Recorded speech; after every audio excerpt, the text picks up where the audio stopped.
Bismillahirrahmanirrahim. Penjelasan tentang gelombang cahaya. Nah, gelombang cahaya ini termasuk gelombang elektromagnetik. Nah, sifat-sifatnya ya.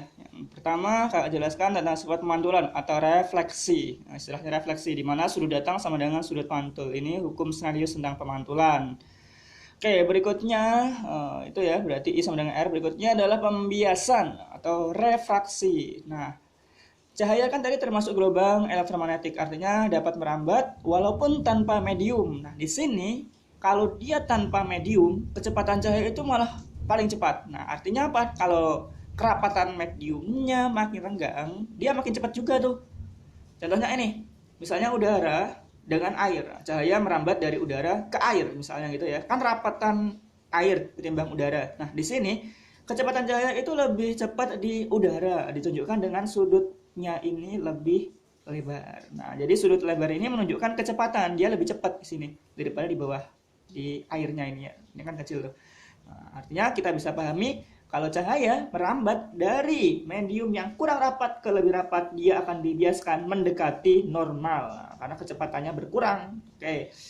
Dari sini kita bisa membuat persamaan perbandingannya ya. Sin I per sin R artinya sin sudut datang dibagi dengan sin sudut bias sama dengan indeks bias medium kedua dibagi dengan indeks bias medium pertama. Tadi kan dari udara ke air, berarti satu itu untuk udara, dua itu untuk air, medium keduanya. Itu sama dengan V1 per V2. Artinya apa? Kecepatan di medium pertama dibanding kecepatan medium di kedua. Dilihat ini berbanding terbalik ya. 21 1 2. Nah, itu gitu. Sama dengan lambda 1 dibagi lambda 2. Artinya kecepatan tadi sebanding juga dengan panjang gelombang. Nah, itu yang perlu kita tangkap. Berarti kecepatan di udara ya. Dengan panjang gelombang di udara itu cahaya lebih besar daripada di air, baik kecepatan maupun panjang gelombangnya. Terus N21 itu indeks bias relatif medium 2 terhadap medium 1. Oke, tadi ya, V-nya kecepatan, lambda panjang gelombang, N-nya indeks bias. Bisa dipahami ya? Nah, selanjutnya konsep yang berikutnya. Nah, ini yang inti dari bab gelombang cahaya. Karena tadi kan untuk pemantulan dan pembiasan itu sudah diajari di SMP ya. Nah, inti di gelombang cahaya itu interferensi cahaya sama difraksi. Terus nanti ada polarisasi ya berikutnya. Itu yang tambahan maksudnya. Yang sebelumnya belum pernah dipelajari di SMP untuk konsep-konsep persamaan atau rumus-rumusnya nih. Oke, yang pertama interferensi cahaya. Nah, ini ditemukan oleh ilmuwan yang namanya Young. Oke, D ini adalah jarak antar celahnya. Dengan L adalah jarak antar celah terhadap layar. Y itu adalah jarak antara tadi ya, misalnya pola terang gelap ke terang pusat. Nah, sebetulnya di sini penurunannya itu untuk pola terang dan pola gelap ya. Dari D sin theta sama dengan N lambda. Ini ada sudutnya nih. Nah, di sini saya sebut ya. Karena sudutnya itu kecil, berarti sin theta itu sama dengan tan theta, mendekati ya, kecil banget. Oke, tan itu apa? Depan bagi samping. Berarti sin dekati dengan tan. Tan theta, depannya Y, sampingnya L. Oh, berarti persamaannya bisa jadi kayak gini. D kali Y per L sama dengan N lambda. Di mana N-nya adalah orde ke-1, kedua, ketiga, dan seterusnya. Gitu ya. Dimulai dari 1. Oke. Pola gelap atau minimum. Kalau tadi kan pola terang, maksimum. Itu maksudnya pola terangnya terang gitu. Terus pola gelap atau minimum. Nah, kita rumuskan dengan persamaan D kali Y per L sama dengan N min setengah kalikan lambda. Nah, ini ya.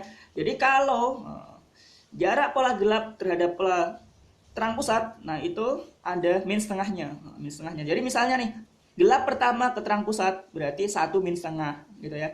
Gelap ketiga ke terang pusat berarti 3 min setengah gitu. Tapi kalau diingat nanti kalau berurutan, misalnya pola gelap keempat dengan ketiga, nah itu nanti N-nya 1 gitu kan. Setiap yang berurutan itu nanti polanya ordernya itu 1 gitu ya. Baik terang ketiga terhadap terang kedua atau gelap kelima terhadap gelap keempat itu nanti N-nya pasti 1 karena berurutan. Oke, itu tadi interferensi ya. Berikutnya adalah difraksi. Nah, difraksi atau pelenturan istilahnya gitu. Kita kenal adalah istilah jarak pita gelap ke pusat atau pita terang ke pusat. Nah, kalau pita gelap ke N, nah N tadi order ya 1 2 3 4. Pita gelap tertentu ke N.